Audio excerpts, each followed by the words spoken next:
Oke, Bapak Ibu sambut sudah dapat melihat ini? Sudah. Namun. Jadi pada intinya sama Bapak Ibu. Perbedaannya adalah mungkin ada fitur-fitur kecil yang memang itu diperlukan di pengabdian. Jadi kalau mulai dari awalnya prinsipnya sama, jadi intinya sama. Gitu.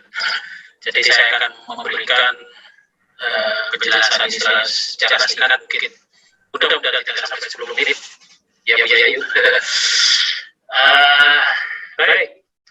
Jadi kita mulai dengan jadi kita fokus ke 8 tahapan ini, bahwa kita di sini adalah melihat bagaimana cara mengusulkan yang dalam sini. Jadi sama, di situ ada tulisan 8 tahap pengelolaan ini masih penelitian harusnya pengabdian. Intinya sama Bapak Ibu sekalian ya. Jadi ada 8 tahapan pengelolaan pengabdian pada masyarakat, mulai dari pengumuman dan tahap sekarang ini adalah pengusulan. Jadi saya jelaskan mengenai pengusulan ini. Ya, saya yakin tidak asing lagi Bapak Ibu dosen sekalian bagaimana cara mengusulkannya. Tentunya melalui Simbitamas. Hal yang berbeda adalah nama domainnya saja. Kalau dulu di Ristekpin, sekarang kembali lagi ke Kemdikbud. Jadi alamannya tetap jadi Simbitamas, bedanya adalah di kementeriannya saja. Jadi Simbitamas, Kemdikbud.go.id. Boleh pakai HTTPS, boleh dihilangkan. Jadi langsung Simbitamas.kemdikbud.go.id. Dan Bapak Ibu tetap login, jadi masuk ke Simbitamas dengan cara memilih. Ada di sini ada tombol login NG 2.0.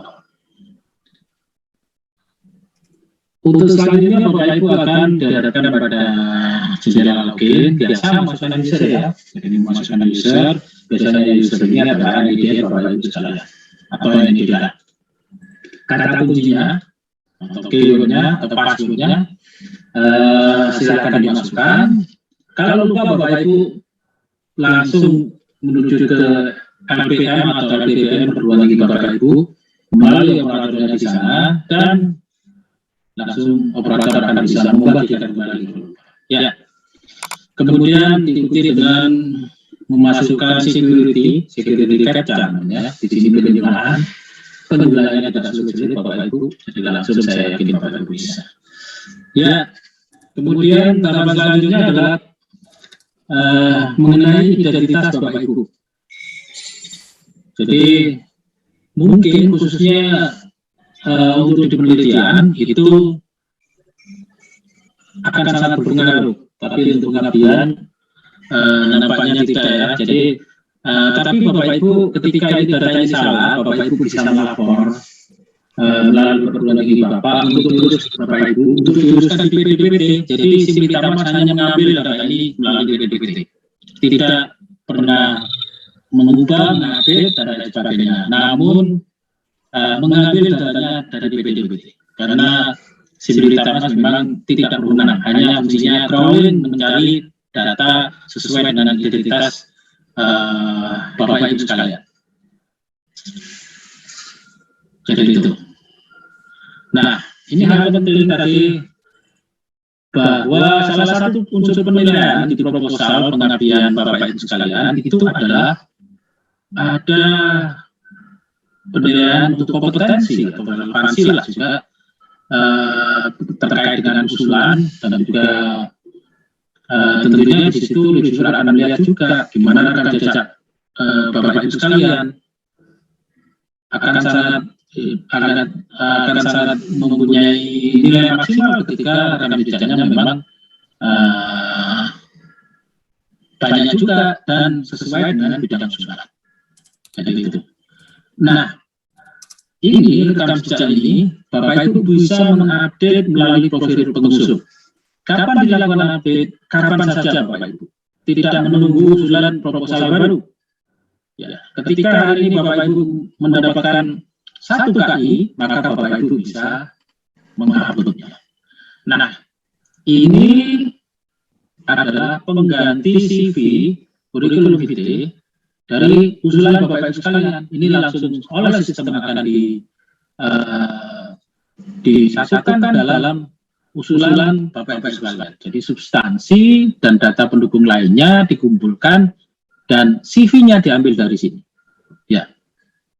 Jadi kapan ini CV-nya Bapak Ibu buat? Kapan saja ketika Bapak Ibu mendapatkan luaran berbentuk artikel, jurnal atau proceeding atau KI atau karya monumental dan lain sebagainya, atau bahkan buku. Silakan Bapak Ibu untuk memasukkannya.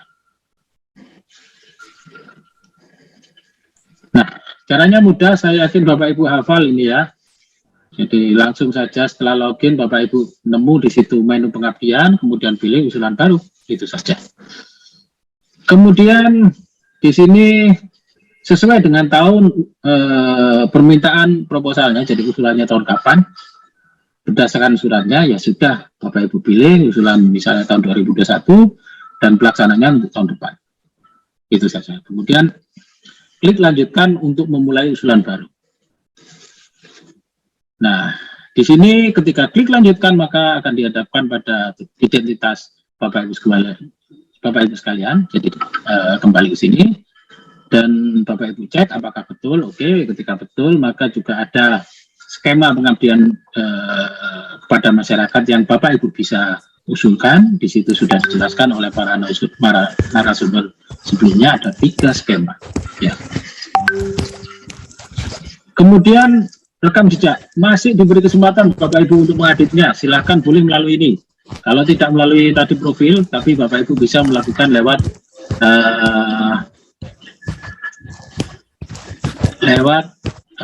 jendela ini. Ya, saya mendengar ini ya, kok ada suara saya. Ada suara orang jalan kayaknya. Ya, baik, saya lanjutkan. Mudah-mudahan Bapak Ibu tidak terganggu. Nah, tahapan pengusulan ini ada 5 poin yang Bapak Ibu perlu ketahui. Jadi perlu Bapak Ibu ingat bahwa kalau tadi mohon untuk dibedakan identitas pengusul. Nah, tahap yang ini, yang nomor 1 ini adalah Bapak Ibu harus melengkapi identitas usulan. Jadi identitas dari proposal Bapak Ibu. Kemudian yang kedua menyusun dan mengunggah substansi usulan, substansinya itu nanti akan disediakan template. Kemudian RAP nanti Bapak Ibu menyusun secara online. Ya. Namun Bapak Ibu saya sarankan untuk tidak langsung menyusun secara online, tapi Bapak Ibu offline menyusunnya. Yang penting Bapak Ibu tahu dari buku panduan berapa sebetulnya maksimal yang dapat diusulkan, dan minimalnya adalah 60% dari usulan dari anggaran maksimal, ya, dari nilai maksimal. Kemudian mengungkap kelengkapan dokumen pendukung. Tadi sudah disebutkan ada mitra yang diperlukan.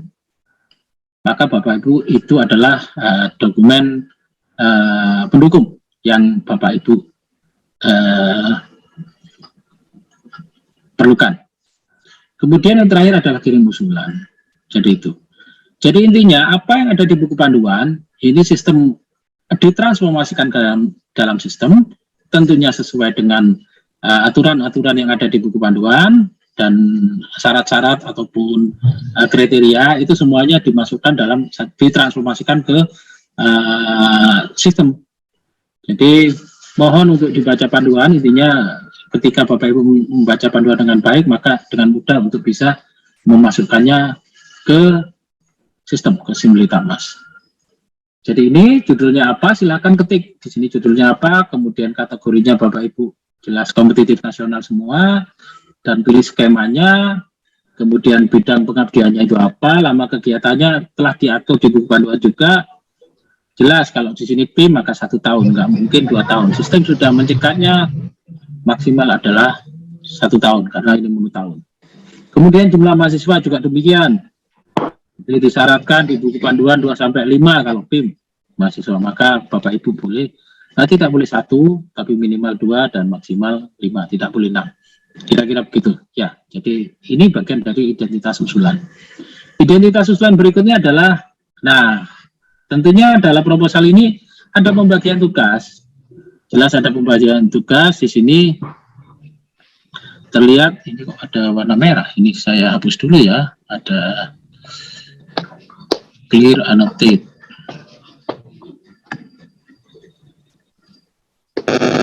Ya. Ya. Jadi Bapak Ibu, nama ketua juga harus menguraikan tugasnya apa dia. Kemudian selanjutnya Bapak Ibu, step berikutnya adalah menambah anggota. Nama anggota Bapak Ibu tinggal mencarikan dari NIDN dosen yang Bapak Ibu ajak, dosen yang diajak, siapa, kemudian juga masukkan alamat emailnya, kemudian perannya apa di situ. Ya. Jadi tugas, juga uraian tugas, itu apa dia?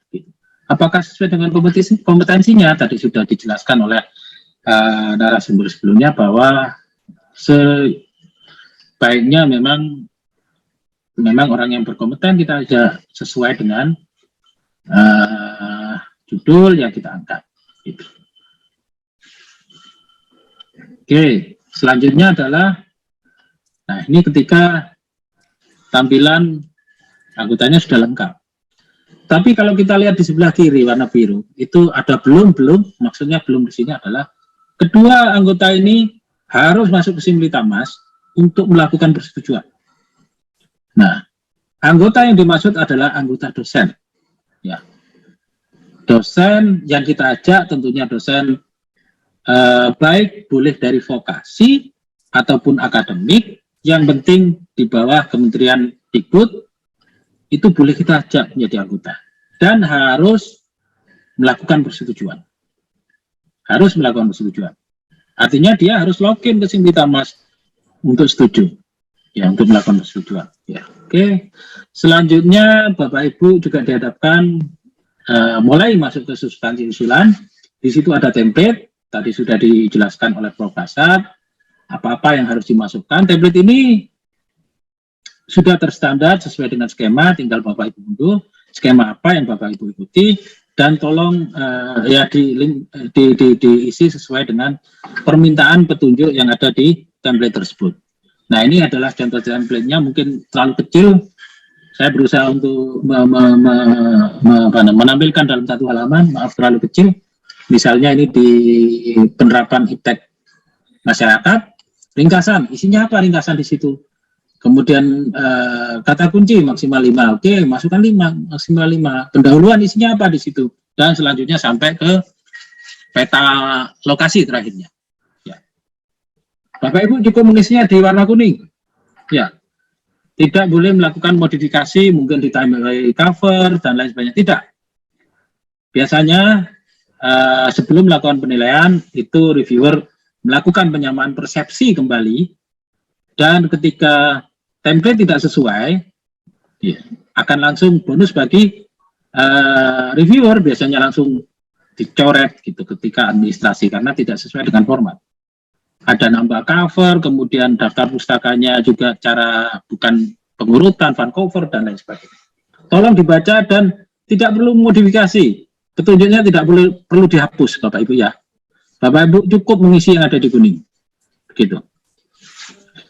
Oke, ini adalah tampilan ketika sudah diunggah, Bapak Ibu, proposal sudah diunggah. Kemudian substansi usulan, masih di substansi usulan, di sini ada luaran wajib. Nah, luaran wajib ini pada intinya cara mengisinya itu sama dengan untuk usulan penelitian. Jadi ini coba saya rangkum dan sesuai dengan skema di pengabdian seperti tadi sudah dikatakan, misalnya PIM itu luaran wajibnya adalah salah satunya adalah video, kemudian publikasi di media massa, baik itu boleh elektronik juga dan lain sebagainya. Jadi luaran wajib itu nanti otomatis sistem akan membaca dari buku panduan dan ditransformasikan SIM. Jadi kalau ada 4 luaran wajib di PIM, maka otomatis akan Bapak Ibu tidak akan memilih lagi, namun di sini sistem sudah masuk ke situ dan Bapak Ibu mau tidak mau harus menyetujui. Ya, tidak ada Bapak Ibu bisa menghindar dari ketentuan yang ada di setiap skema. Ya, begitu. Tinggal Bapak Ibu memilih skema dan memilih luaran wajib yang memang harusnya itu, gitu. Tidak boleh keluar dari luaran, tidak boleh keluar dari apa yang telah ditentukan di buku panduan. Kemudian luaran tambahan juga demikian, tapi tidak wajib. Boleh Bapak Ibu pilih di sini. Luarannya apa, tapi ini tidak wajib. Boleh diisi, boleh tidak. Tentunya biasanya kalau proposalnya menarik, ingin lebih menarik, untuk bisa dapat dinilai lebih tinggi, bolehlah ditambahkan luaran tambahan. Ya. Selanjutnya RAB. Nah, RAB ini juga sesuai dengan ketentuan, kalau PIN maksimal 50 juta, kemudian usulan dananya selama 1 tahun, minimalnya adalah 50% dari 60% dari 50 juta, maka di situ 30 juta, silahkan disusun. Tentunya disesuaikan dengan peruntukan dalam pelaksanaan pengabdian. Butuh bahan. Nah, bahan itu dari apa saja, mungkin di situ ATK dan lain sebagainya. Jadi komponennya adalah bahan, pengumpulan data, sewa peralatan, analisis data, dan selanjutnya. Termasuk pelaporan wajib ataupun tambahan untuk mencapai luaran tambahan, luaran wajib ataupun luaran tambahan. Silahkan isikan. Nah, ini adalah contoh yang sudah diisi. Jadi kebetulan ini tahun untuk PIN dan dananya tidak sampai 50 juta tapi 32 sekian. Oke, sudah bisa memenuhi karena minimalnya 30 juta. Gitu.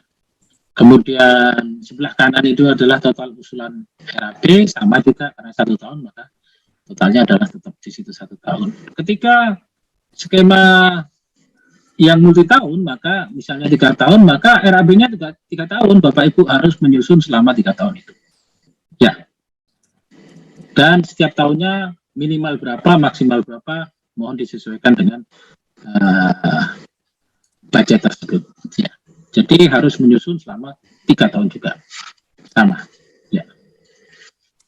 Oke. Kemudian mitra. Mitra Bapak Ibu juga sistem sudah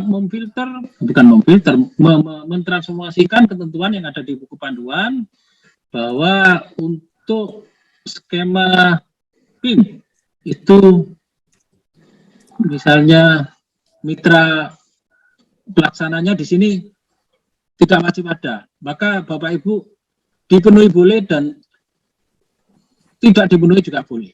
Namun di sini ada mitra sasaran yang wajib dipenuhi, mau tidak mau Bapak Ibu harus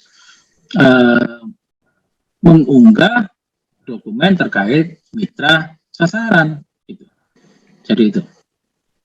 Caranya mudah, tinggal klik tambah, kemudian di situ Bapak Ibu mengisikan dokumen pendukungnya. Template-nya sudah ada ya Bapak Ibu, jadi template-nya akan Bapak Ibu secara online akan bisa mengisi isiannya, jadi tipe mitranya, kemudian dokumennya tinggal Bapak Ibu download juga dan Bapak Ibu tinggal mengisinya. Jadi itu Bapak Ibu isi, jadi tipe mitranya dan lain sebagainya. Kemudian di sini baru Bapak Ibu dokumennya Bapak Ibu unduh, kemudian Bapak Ibu upload. Ya, seperti itu. Kemudian yang terakhir adalah tahapan kirim usulan. Nah, tahapan kirim usulan. Sebelum mengirim usulan, maka sistem akan mengecek semuanya. Apakah identitas pengusulnya sudah betul? Kemudian dokumen usulannya itu apakah sudah diupload atau tidak? Dan semua semua isian sudah lengkap atau tidak? Kalau belum, maka termasuk anggota, Bapak Ibu. Anggota sudah melakukan persetujuan atau tidak? Kalau belum, maka tidak dapat kirim usulan. Ya. Jadi, nah ini contohnya di sini tadi tanda tanya ya, maka di sini kedua anggota belum menyetujui. Jadi Bapak Ibu tidak bisa tidak bisa kirim usulan, atau mungkin anggota tidak dipenuhi kuotanya. Ya, tidak ada anggota, tidak boleh. Atau baru 1, tidak boleh. Ya. Seperti itu. Nah, ini yang kedua adalah dokumen belum diunggah, akan diperingatkan oleh sistem. Wah, dokumennya belum ada, gitu. Dokumen untuk mitra ini belum ada. Gitu. Tapi di sini, jadi ini karena belum ada, maka kirim usulannya masih berwarna pucat, ini berwarna putih. Ya. Artinya tidak bisa diklik, tidak bisa kirim usulan. Namun ketika Bapak Ibu warnanya sudah hijau, nanti maka Bapak Ibu, itu artinya tombolnya sudah aktif dan Bapak Ibu bisa melakukan kirim usulan. Nah, ini Bapak Ibu harus kontak anggota pengusul untuk melakukan proses persetujuan. Ya. Ketika anggota pengusul login ke Simritakmas, maka ada alert untuk permintaan persetujuan ini. Ya, langsung ketika diklik, maka si anggota ini akan dihadapkan pada pertanyaan ini, disetujui atau ditolak untuk menjadi anggota ini, usulan ini, ya. Oke, ada konfirmasi lagi bahwa oke, klik setuju, dan jika kedua-duanya telah melakukan persetujuan, maka ini menjadi tadi tanda tanya menjadi oke, sudah setuju semua, dan tombol kirim usulan akan berubah menjadi hijau, tinggal klik kirim usulan oleh ketua pengusul, ya. Sekali lagi di sini akan ketika klik kirim usulan ada satu kali lagi konfirmasi kirim usulan dan selesailah sudah. Jadi kirim usulan berhasil, langsung masuk ke jendela awal dari pengusul, ketua pengusul. Di sini ada judul yang sudah terkirim, ya. Boleh dibatalkan sepanjang proposal belum ditinjau. Belum ditinjau ini berarti belum di-approve oleh ketua LPPM. Belum diteruskan untuk tahapan seleksi administrasi. Ya. Tapi ketika ini sampai tanggal deadline-nya belum di-approve, maka ya ini sampai tidak sampai di tahapan berikutnya. Makanya Bapak Ibu harus ngecek juga apakah ini proposal belum ditinjau atau sudah ditinjau, maka Bapak Ibu harus melihat ini. Jadi kalau proposal belum ditinjau ini berarti belum approval. Ketika sudah proses approval, maka proposal sudah disetujui. Disetujui itu artinya disetujui untuk tahapan dilakukan proses administrasi, seleksi administrasi. Jadi tahapan selanjutnya, jadi itu. Disetujui belum tentu didanai loh, karena ini masih pada tahapan seleksi administrasi. Begitu Bapak Ibu yang bisa saya jelaskan di kesempatan ini. Saya kembalikan ke moderator. Moderatornya siapa ya? Oh, saya sendiri. Baik, terima kasih Pak Kahar. Saya kembalikan pada panitia. Ibu Bapak sekalian, di penghujung acara di sesi pagi sampai siang ini, kita ada forum tanya jawab, ya. Waktunya hanya singkat, sehingga ini tadi saya sempatkan untuk mengkelompokkan dari tanya jawab ini untuk yang bertugas menjawab. Yang pertama, saya lihat ada yang raise hand, itu Bukun Astuti yang dari tadi pagi. Ibu, mohon bertanyanya secara singkat saja, sehingga yang nanti kebagian tempat. Monggo Bukun Astuti. Saya nanti sistemnya dari yang raise hand, nanti ganti yang di room chat. Monggo Bukun Astuti. Terima kasih. Assalamualaikum warahmatullahi wabarakatuh. Saya dari UNY Jogja. Saya begini Ibu, saya ingin meminta saran terkait dengan topik ya. Saya melihat bahwa pemuda sekarang ini kan banyak yang menganggur ya. Saya ingin agar mereka juga bisa hidup layak untuk di kemudian hari. Nah, background saya itu pendidikan seni musik, dan penelitian-penelitian yang saya lakukan selama ini adalah memproduksi musik-musik tradisional, karena Indonesia itu dikenal sebagai gamelan itu sudah dikenal di seluruh dunia ya, tetapi generasi muda itu malah tidak mengenal itu, sehingga saya membuat media-media pembelajaran terkait dengan musik tradisional, baik itu dolanan anak maupun gamelan ya, dengan yang saya buat seperti menisuan, sehingga dengan harapan dengan cara itu nanti anak-anak Indonesia bisa bermain gamelan walaupun mereka tidak mempunyai gamelan. Nah, kira-kira topik apakah hal-hal semacam ini bisa dijadikan untuk topik PPM? Terima kasih. Baik, terima kasih Bu Kunastuti. Jadi saya jawab langsung saja. Untuk program kan untuk vokasi ada tiga program yang mungkin lebih dekat dengan permasalahan yang dihadapi terkait dengan pengenalan alat musik dan lain sebagainya, mungkin skemnya bisa PIM ya. PIM itu nanti Ibu melakukan identifikasi mitranya itu siapa, mungkin sekolah-sekolah atau PAUD atau desa ya, yang bisa menjadi ruang untuk pengenalan alat-alat musik dan mungkin alat tradisional ya, Bu Nastuti. Tapi ingat, karena barangkali yang mengajukan tidak sebanding dengan anggaran yang disediakan, nanti mengajukannya harus yang tanpa celah. Jadi tidak ada alasan bagi para reviewer itu untuk mempersalahkan. Gitu nggih, Bu Kun? Saya menjawabnya secara singkat. Saya akan share screen. Oh, mungkin gini, Prof. Okit. Karena Bu Kun ini dari UNY, kalau ini mengajukannya adalah di vokasi, ya Bu Kun sebagai anggota. Tapi kalau nanti di perguruan tinggi non vokasi bisa sebagai ketua. Ya, Bu Kun di dalam di universitasnya di UNY ada enggak pendidikan diplomanya? Oh, untuk musik tidak ada, tetapi di jurusan lain ada bidang ekonomi dan di makanya seperti saran Prof. Yayu, amin. Nanti Ibu menjadi anggota, ketuanya harus yang dari vokasi. Begitu ya? Ya, terima kasih Bu. Baik, ini saya rangkumkan dari room chat, mudah-mudahan terlihat ya, Prof. Yayu. Mulai. Monggo Pak Kahar masih di ruang kan Pak Kahar. Ini ada 3 penanya yang terkait dengan aspek IT secara umum. Ya Bu, ada Bu. Monggo, ini dijawab ada 3 penanya secara langsung. Saya rangkum. Terganggu chat saya. Ya. Terganggu chat saya, tertutup chat ini. Ya, ini saya tampilkan di layar. Oke, apakah bisa prodi baru buka semester ganjil untuk gitu? Oh bisa. Jadi yang penting begini, Bapak Ibu, yang penting dosen yang ada di prodi tersebut itu adalah home base-nya adalah ini ya, program studi vokasi ya. Jadi ketika dosen yang ada di program studi baru tersebut itu, program studi vokasi tersebut itu sudah ada terdaftar di PD Dikti, dosen-dosen tersebut artinya punya NIDK, boleh silakan. Ya. Kemudian apakah bisa mahasiswa yang ikut sebagai anggota berbeda prodi dengan ketua pengawas? Nah ini memang tidak diatur, boleh saja karena di situ mahasiswa itu ya tinggal dimasukkan jumlahnya berapa.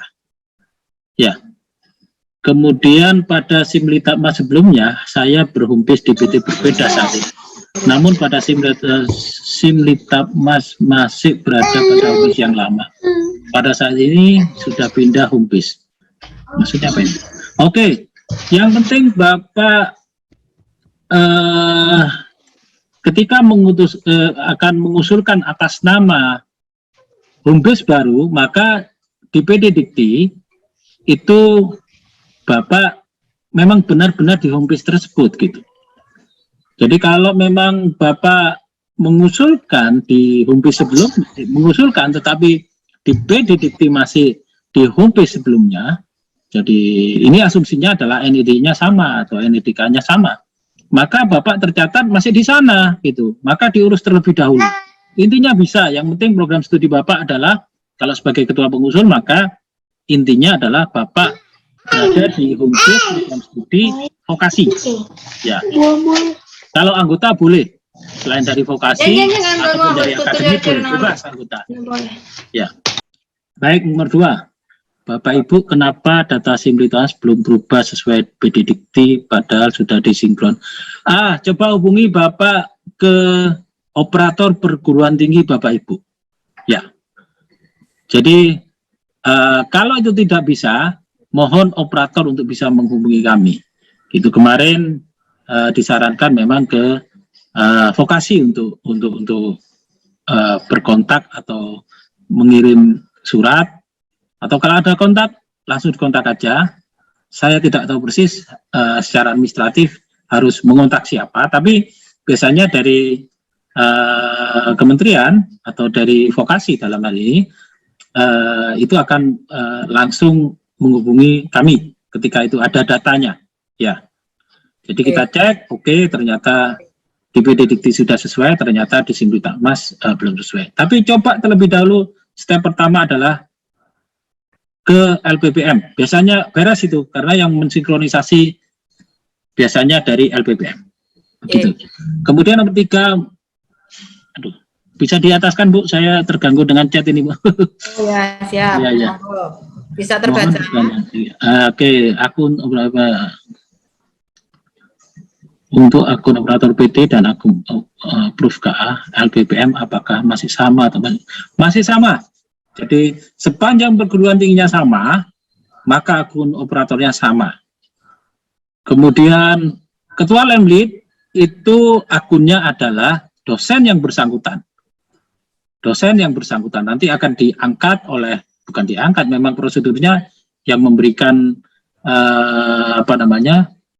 level authority sebagai ketua Lemlit itu adalah operator. Di situ akan ketua Lemlitnya siapa ketika diberi wewenang sebagai ketua LPPM, maka dia si dosen tersebut bisa melakukan approve, dan ketika pindah user sebagai ketua Lemlit, maka menunya sebagai manajemen, maka dia dapat meng-approve gitu. Tinggal pindah fungsi sebagai user dari dosen ke manajemen, itu saja. Kemudian Ibu Okit ini kayaknya yang kita stop dulu Pak Kahar, gantian yang lain karena ini sudah saya sarikan daftar tanya, termasuk juga yang nanti harus menjawab. Karena tadi janji saya gantian antara yang di room chat dengan yang di Ryzen, ini giliran berikut ada Bu Is Fadlila. Monggo ditanya, pertanyaannya singkat aja loh. Nanti kalau kepanjangan tak potong nanti, monggo. Oke, Ibu, terima kasih sebelumnya. Ya, ini saya ada pertanyaan Ibu. Saya Fadilah dari Akademi Medika Wiyata Kediri. Kebetulan kan kita ada satu program studi ya Ibu. Misalkan kalau nanti untuk PKM ini kita kan harus multidisiplin. Misalkan dalam satu homepage itu ada multidisiplin kita itu misalkan dari dosen yang jurusan kesehatan sama dosen MKDU seperti itu. Apakah diperbolehkan Ibu? Terus yang kedua, misalkan kita bekerja sama dengan perguruan tinggi lain. Apakah levelnya harus di atasnya ataukah harus sama, ataukah jabatan fungsional dosennya itu juga ada ketentuan lain yang kita kerjasama itu harus lebih tinggi dari kita atau seperti apa? Terima kasih. Bagus itu, pendek banget nggih. Jadi intinya pengusul untuk kegiatan pengabdian itu harus multi bidang, itu satu. Kemudian bidangnya tentu saja harus yang mendukung tema yang akan diajukan, dikerjakan. Yang ketiga, ikuti panduan. Singkat ya. Makasih. Kemudian giliran berikutnya barangkali ini saya jawab secara langsung. Jadi sosialisasi panduan penelitian pengabdian yang saat ini berlangsung itu khususan untuk pendidikan tinggi vokasi ya. Yang kemarin yang penelitian, yang sekarang yang pengabdian. Nah, lalu yang pendidikan akademik kapan? Itu nanti tunggu waktunya. Mudah-mudahan sesegera mungkin ya. Kemudian ada pertanyaan dari Bu Elia. Untuk proposal yang pernah diajukan dan gagal, apakah bisa direvisi dan diajukan kembali tahun ini? Bisa. Yang penting menyesuaikan dengan aturan yang ada di panduan dan juga tentunya kelengkapan yang dipersyaratkan itu dipenuhi. Gitu ya Bu Elia.